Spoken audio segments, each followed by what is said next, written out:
Bulletin में अहम खबरों का तो चलिए शुरुआत करते बुलेटिन की पहली खबर दंतेवाड़ा से, जहां दंतेवाड़ा में सैकड़ों ग्रामीण पलायन करने के लिए मजबूर हो गए हैं।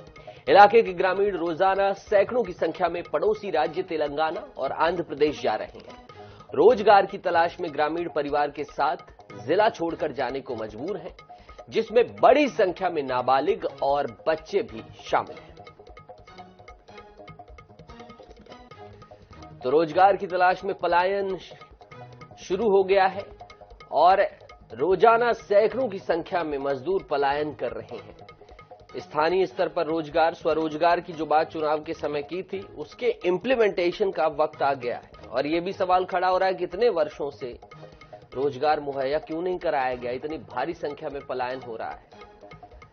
दंतेवाड़ा बस्तर का जिला है और मां दंतेश्वरी मंदिर के लिए मशहूर है। इसके साथ ही स्टील प्लांट और स्टील के जो अयस्क की खुदाई होती है खदान के लिए भी एनएमडीसी के लिए मशहूर है। भारी मात्रा में यहां से लौह अयस्क का खनन किया जाता है और नागरनार स्टील प्लांट जो डाला जा रहा है उसमें यहां का अयस्क जाएगा। तो क्या स्थानीय स्तर पर इतने रोजगार सृजित हो पाएंगे कि इन सभी को वहां रोजगार मिल पाए, ये सब भी देखने के विषय हैं। लेकिन जो तस्वीर आ रही है वो पलायन की कुछ इस कदर आ रही है।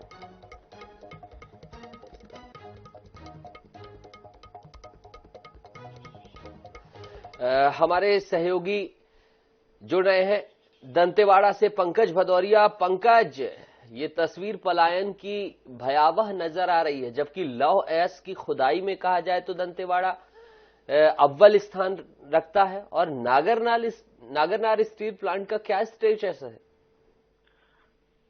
बिल्कुल सही बात है। ये तस्वीर अपने आप में भयावह है, क्योंकि दंतेवाड़ा की जो लोहा अयस्क की खदान है, एशिया महाद्वीप की सबसे बड़ी खदान है। यहाँ से सभी जगह लोहा निकलता है और बड़े रोजगार के लिए यहाँ पर डीएमएफ और सीएसआर जैसे मठ भी हैं, जिससे प्रशासन जगह जगह पर दावे भी करता है कि इससे हम रोजगार उपलब्ध करा रहे हैं। और यहाँ तक छोड़ी, यहाँ केंद्र सरकार की जो मनरेगा की योजना है, जिसमें हर हाथ में काम की बात जो सरकार करती है, अगर इस तरीके से अगर हर हाथ में काम मिल रहा होता तो ये पलायन नहीं होता। ये जितने मजदूर हैं दंतेवाड़ा से तेलंगाना और आंध्र की ओर जा रहे हैं, लगातार मजदूर पलायन कर रहे हैं, मिर्ची तोड़ने के लिए बाहर जा रहे हैं। गाये बगाए बड़ी बड़ी घटनाएं होती हैं दूसरे प्रदेश में, जिसके बाद पूरा प्रेशर पड़ता है सरकार के ऊपर। तो कहीं ना कहीं रोजगार की उपलब्धता में कमी है, तभी तो इतने बड़े स्तर पर पलायन हो रहा है। जी बिल्कुल। और कांग्रेस कह रही थी कि दंतेवाड़ा में हमने ये किया, तमाम चीजें होने के बाद भी तस्वीर ये है। पंकज, निश्चित तौर पे पिछली जो सरकार थी, कहीं ना कहीं उसमें बहुत सारी कमियां रह गई कांग्रेस की सरकार में, जिसके चलते पलायन इतने बड़े पैमाने पर हो रही है। नई सरकार को बने हुए 25 दिन हुए हैं। नई सरकार को कोई नया खाका खींचना होगा और एक नई प्लानिंग के साथ तैयारी करनी होगी कि रोजगार यहीं पर इतना ज्यादा उपलब्ध हो कि यहाँ से ग्रामीणों को पलायन न करना पड़े। क्योंकि बीच बीच में कई ऐसी घटनाएं आंध्र में और तेलंगाना में हो जाती है मजदूरों के साथ। कोई एक्सीडेंट हो गया, कोई इंसिडेंट हो गया, कहीं मजदूर के साथ में बंधक बना लिया जाता है। तो बड़ी परेशानी राज्य सरकार के ऊपर और प्रशासन के ऊपर भी आती है। बल्क स्तर में तो ना ही हो कि 100 500 के जत्थे में जा रहे हैं मजदूर। ये क्या पुराने पहले भी जा रहे हैं पंकज? ये लगातार इनका आवागमन जारी है? देखिए, आंध्र प्रदेश के इलाके में और तेलंगाना के इलाके में इस समय मिर्ची का एक बड़ा व्यापार होता है, मिर्ची की बड़ी खेती होती है। तो तेलंगाना का जो राज्य है वो बस्तर से पूरी तरीके से टिका हुआ है।